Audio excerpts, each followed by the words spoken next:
Hello and welcome to Tech Takeaways, the podcast taking technology's largest challenges and dicing them up into little bite-sized chunks just for you to enjoy at home, on your commute, in your office, wherever you enjoy podcasts. I'm your host, Jason Fitzgerald, and I'm joined as ever by my dynamic co-host, Paul Stringfellow. Hey, I'm here. Hi, you all right? I'm here, I'm dynamic, Yeah. I'm good to go. How's your week? How's your week this week? My week's been good. I was at the Olympics last week. Fantastic. Yeah, I was watching. Good. I mean, you know, if I was watching, I wasn't breakdancing.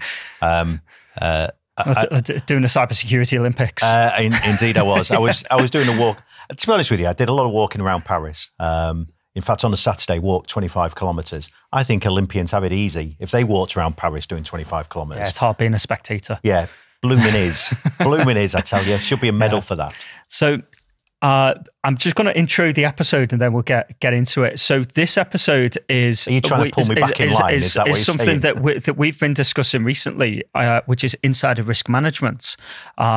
So we felt that it would be it would make quite a good podcast. So why don't we start with, when we talk insider risk management, what are we talking about? Yeah, so I think that's a good starting point, as it is. And we think this is an interesting podcast episode. I suppose the listeners will tell us otherwise. But insider risk. So I think the basics of it are that I think for many of us, we look at risk as an external thing. So either attackers looking to get in, or information, etc., trying to get out. So, so I think that's often the starting point for the way that we look at security. But actually, the biggest, potentially the biggest risk many organizations have are actually the people operating inside of their network. So it's users, it's potentially systems, but normally insider risk is based around the behavior of users. So that's kind of what we're looking at. Yeah. So this is the view that someone is already in your network because they are legitimately given access to your network because they work for the organization, and because they are within the network, they already have a level of access within there.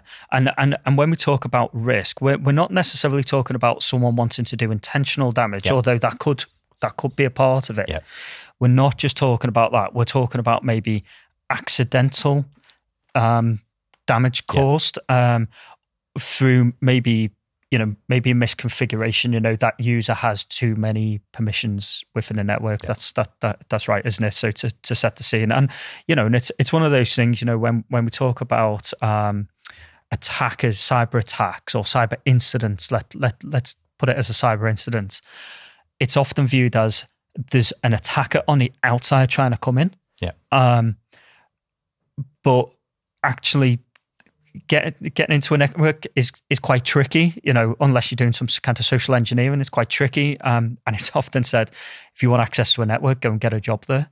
Go and get hired by the company, and they'll give you the access that you need, kind of thing. So, so we're looking at that. Okay, so why is this something that companies need to pay a bit more attention to? So I think you made a really good point what you were just talking about there, and I think it's important to separate the two things as you build kind of an insider risk strategy, because insider risk management is a strategy. We'll get on to talking about this technology that you can use. Some technology you might already have, in fact, but it's technology you can use. So, but it's important to recognize that there is a difference and you talked about it before, that insider risk is not necessarily malicious. I mean, it can be, but it isn't necessarily malicious. And you almost need to separate out the malicious intent from the accidental intent, because the way you deal with those things will need to be different as well. So accidental intent could just be people making kind of behaviors that potentially put things at risk. And normally when we say put things at risk, what that normally means is putting at risk is probably putting data at risk. Because we've talked about this before, the cyber attackers' main priority is access to your data, and they want access to your data for a bunch of reasons. Everything from they want to steal it. If it's a ransomware attack, they just want to stop you using it. They might want to use that in ways to create another attack. So maybe looking at communications to create a accurate and believable phishing attack. But ultimately, they want your data because that data is worth something to you. And because ultimately most cyber criminals, obviously there's the cyber criminals who are just looking to disrupt for other reasons. But on the whole, cyber criminals are looking to steal things to make money, whether it's money, data, or both. Ultimately, they're looking to steal those things from you. So looking for behaviors along those lines are important, but sometimes that can just be accidental. So it's a user who's doing some things they haven't thought about. They are attaching, they're uploading some things to OneDrive, they're sharing that out, but actually what they've done is they've overshared it. So they've shared it with everybody. Or emailed the wrong person. Yeah. It's all of those kind of things. They've attached the wrong bit of information. They've sent a sensitive piece of information to somebody, or they're just doing behaviors that potentially could lead to potential risk. And actually one of the things that's worth pointing out in this is that what's really important when you look at insider risk as a whole is you've got to look at context. Context is absolutely essential to insider risk, because often what you'll see is that a malicious attacker is going to do a whole bunch of things, but if they're smart, they're doing a whole bunch of things over a long period so that you don't notice them. So, the idea that maybe that user downloads a sensitive bit of information to their device. 2 weeks later, that user, copies that to a USB stick, or a week after that, they upload that to Dropbox. In between times, there's been a couple of emails to a Gmail account or something like that, all on their own. None of these things necessarily would trigger an alert that says this is a high risk activity. To correlate them back to anything. But absolutely correlate them, and correlate them over a period to say, actually, none of these things individually are problematic, but these things together potentially become problematic. And that's actually why it's quite a complex area, because lots of these things might happen over time. Yeah, absolutely. So, one thing that we typically see is kind of starters and leavers processes within organizations maybe not being as robust as they need to be. So if we look at starters, it might be person joins the organization, and to get their job done on day one, they will be assigned, maybe more permissions than what they need with that. And then when we look at the levers, it's kind of the flip side. The account maybe is disabled, but the access to third-party services is still there. So that introduces some risk, doesn't it? Okay, so company is looking at insider risk. So we recognise that there's potentially a problem. How do we go about maybe understanding where the risk lies? What can we do to improve the overall risk? So we'll come back to starters and leavers in a sec, because that's a really important point. Okay. So, and I think you make a really good point on that. And actually, some of that about starters and leavers is even more fundamental than some of the things you've talked about. But where do you start? So there's kind of almost two schools of thought that seems to be in the industry at the moment about how you deal with insider risk. So the more, I'm going to say traditional, which feels like it's a little unfair, because there's lots of vendors in this traditional space who are doing lots of innovative stuff in terms of discovering insider risk. But that approach will be kind of a security and analytics tool that's taking lots of telemetry from probably a mature security stack. So you've got lots of good security tools. It's pulling lots of that telemetry together to do the thing we were talking about before, aggregating this information together, aggregating it over time, and spotting potential risk trends that probably the tools individually won't spot because they're not all talking to each other. So there's that approach. But also what I'm seeing, and I've just done some research into this space, which is quite why it's really front of mind at the moment for me, is what you're also seeing is a shift towards this kind of idea of data-centric risk. So you're looking at the way that data is being used and who's using it. And because, we talked about before, that ultimately the thing that most cyber criminals are after is data. So, building something around data risk seems to make sense for a lot of organizations. And actually, if you're an organization that doesn't necessarily have this hugely mature stack and huge set of internal resources, then actually a tool that potentially looks at this kind of thing, spots potential risk and does something about it might be right up your street. But what you're talking about before about kind of the kind of risks, and this is where I think one of the things that's really interesting with this is to not just rely on IT-based risk. And when you was talking about users and levers, so one of the things I think is really interesting in this space is the ability to interact with, to pull data and pull telemetry from systems that are, not that they're not IT systems, but they're not focused on IT. So HR systems are a really good source of context for potential risk.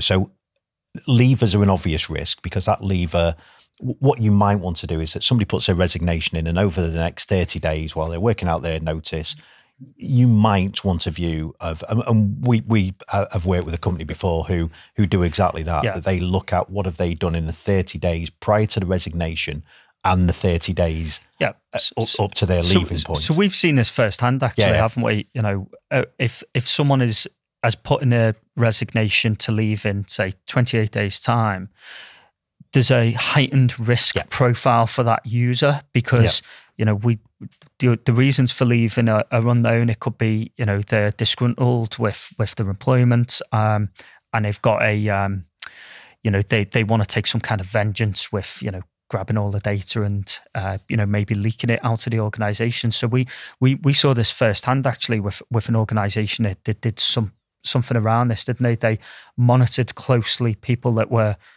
due to leave the organization, and in a couple of instances, it was shown that there was some kind of attempted data theft going on. So company data had been copied to USB drives, and with an attempt of, I'm then going to take this to my new employer and use this data. But obviously that's company data that belongs to the company, that has value to the company. And so during an exit interview, you know, it was requested, wasn't it? You know, actually, we can see that you copied the data to a USB drive. Can we have that back, please? Well, it's one of the vendors that we've worked with over probably over the last 7 or 8 years, and they do monitor for this kind of thing and call it their early resignation kind of alert. So they'll start to see this movement of data and then be able to correlate that back to actually within a week later, suddenly there's a resignation from this individual.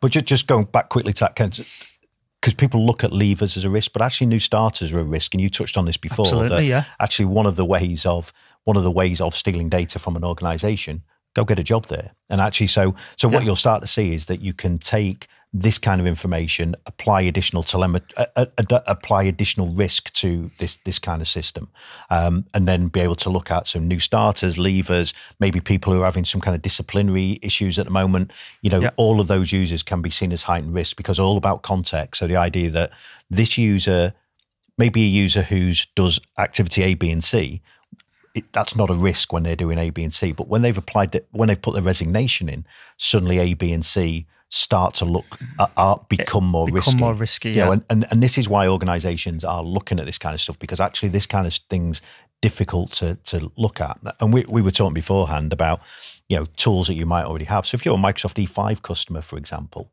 well, Microsoft have got some really smart stuff inside of Microsoft 365 that sits inside Purview. It's called Purview Inside of Risk Management. Works alongside what they call communications compliance. And both of those tools together give you some really fascinating insight into potential risk across your organization. And you can do things like integrate with HR systems. And one of the other things that you can do that I think is quite important, and I'll kind of finish off on this because it's a really big topic and we don't have a lot of time to talk about it. We've only got bite-sized chunks to work with. Bite-sized chunks, yeah. That, you know, say it's a really big topic, but one of the things that's really important with this kind of stuff is kind of case and incident management. So when you see a risk, if that risk has potential to impact the company and there's potential to become a HR or a legal case, you need to be able to have, you know, we talked about this on a recent episode when we talked about endpoint backups, that the idea of forensic analysis. And you'll see quite a lot of these systems have that ability to build a proper forensic case, which includes things like actually doing screen recordings. So, you know, if you see an incident happening, you can set a lot of these systems to start grabbing screen recordings. Grab the evidence for you. So when you then go and review the incident, you can actually see the incident playing out in front of you and use that as part of your evidence. So, and you can put things like anonymization and things in there to remove investigation bias and protect privacy. But they're really useful. So, you know, I think, I think all organizations should be looking at some kind of insider risk strategy. They might already be doing that, but hey, if they're not, it's probably something just to consider, particularly the bigger, that's terrible grammar, sorry about that. The bigger and more complex you are as an organization, potentially the bigger the risk. If you employ 5 people, you can probably see what most of those people are doing, but not always. You employ 5,000 people, then actually this kind of insider risk can become a real challenge. I think that's where the tooling comes in quite well, isn't it? Because for a smaller organization, you may be able to manage it without the tooling, but once you start to scale, you know, and you've got, you know, a larger number of employees, that becomes a lot harder to do manually. Absolutely does. I think. Okay, so that's a great place to end the episode on. So we hope that you've enjoyed this episode on Insider Risk Management. If you've not yet subscribed, hit the subscribe button below if you're watching on YouTube. If you're listening to the podcast, we're in all homes of podcasts. Hit the subscribe button to make sure that you don't miss any episodes, and we'll see you next week. We will.